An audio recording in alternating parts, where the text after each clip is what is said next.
let's kick off this panel. So firstly, thank you for welcoming us all to your incredible workspace. It's relatively new, and the project's initially set up on Ship Street, round the corner, and it's obviously been a success. We've actually got many people who use your workspaces here. But tell us a little bit about your background. How did you end up working in flexible working spaces, and how did you become managing director? Well, I should know how the tech works, but hopefully I don't mess this up. First of all, thank you so much for choosing us as a venue. We're really proud and excited to be here with you today. So the first question was, how did I end up working here, or how did I get into this? Yeah. I've been thinking about how to answer this briefly. It's all I've ever done professionally, which is about 8 years now. So I studied sociology at the University of Sussex. I really love how people work together in groups in different parts of society. I'm very nosy, basically, and I wanted to study more about how people work together. We only had 3 hours of lectures at university, and I like to be busy, so I started freelancing for small marketing agencies and picking up different skill sets. So I write blog posts and do social media and things like that. And there are loads of amazing small marketing agencies and big ones in Brighton, many of which are based out of co-working spaces. So I go and visit different ones and get way more interested in how the co-working space is running and the events that we're doing than what I was meant to be working on.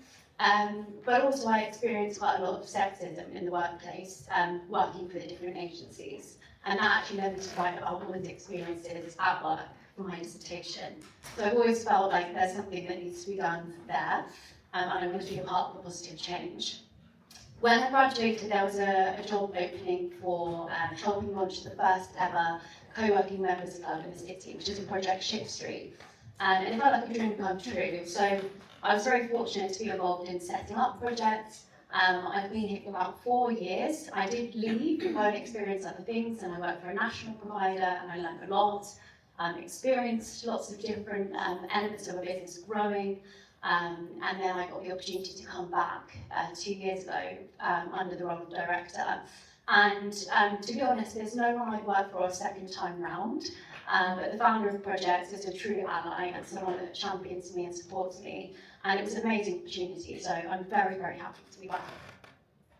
Fantastic. Now, if you don't mind me saying, you are a young leader in your field, and I remember you saying in a podcast about how you would experience challenges with regards to this. I can slightly relate, but not as a leader. I remember being on the Business Network, for example, and going to the Property Professionals Lunch 10 years ago when I was in my 20s, once upon a time, and people coming up to me and saying, oh, where do you live? And trying to almost be create a picture, I suppose. And at the time, unbeknown to them, I was living at my mum's house, saving for my own property, but she lived by Withdean Stadium. And if anyone lives in Brighton, you'll know Withdean Stadium's quite a prestigious area. So I remember someone asked me, I said, where are you from? Oh, well, I live by Brighton Stadium, and I could see their eyes looking at me like, how is this young black woman living there? Sort of thing. But, just like ChatGPT, they didn't ask the right questions, did they? But tell me a little bit more about the challenges you've experienced as a young leader in your field. The 3 main challenges I think I've faced, one of which I have to admit is self-imposed. So I'll start with that one, and that is burnout. But I will come back to that. The others are being a woman in general in the workplace, and the other is being a young leader. So when it comes to burnout, I think it's a really horrible, hard lesson to learn, but you have to put your own well-being first. No matter who you work for, and no matter the support you receive, ultimately you learn the hard way that you're responsible for your own boundaries and limits. And I've fully burnt out before, and I hope I'm in a space that feels safe enough to share that through my own, relentless work and not resting and not looking after myself, I have lost my period for years at a time, and that's such a sign that something is wrong. Your body will scream at you. I'm sure we've all been there to varying degrees when you feel like your brain just isn't working the way it needs to. A challenge I had to learn how to overcome is how to actually look after myself and to listen to the signs before it's too late. So I've done a lot of work on that. And genuinely, one of the best things is like changing so many settings on my phone so it doesn't vibrate, it doesn't light up when I move it. And all these little things that just make me feel like I'm in control. I'm going to reply to things when I want to on my own time, and it doesn't need to be urgent. So little things help, as well as bigger things like making sure you get enough sleep and see your friends and family and things like that. The other main challenges, one, being a woman. Everyone thinks I'm a man when they email me or meet me. They can't fathom the fact that Alex might be a woman and run a business. And unfortunately, in the property industry and finance and things like that, certain industries are a lot more behind the times than others. So, I mean, every meeting that I have with a commercial real estate agent, they'll walk off to the founder of the company, won't even look at me. Or sometimes they'll say, "Oh, we're waiting for Alex, the managing director." It's crazy. How I've overcome that is just by showing up, being myself, being prepared. I don't retaliate because I find it really embarrassing for them. And I think they hopefully realise the wrongness of their ways, and some realise faster than others, and the ones that take longer I don't really want to be involved in. So it's not my responsibility to educate them. I'm just going to continue what I'm doing. Hopefully they learn. And being a young leader, the main thing is that you get people that just don't trust that you know what you're doing.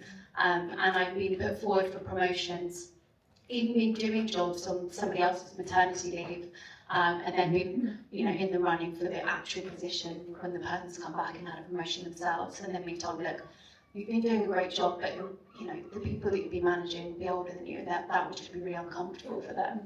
And my answer on how to overcome that is find somewhere that supports you no matter what your age is, because life's too short to work for an employer that doesn't believe in you. And I know that's really tough to hear, and it's a real shame sometimes to have to leave somewhere where you love what you're doing. But genuinely, there are amazing workplaces out there that will champion you, that will back you, that will want to put you forward as a young leader. So it's about finding those. Definitely, and as a leader, you do a lot to support a range of communities on a local level.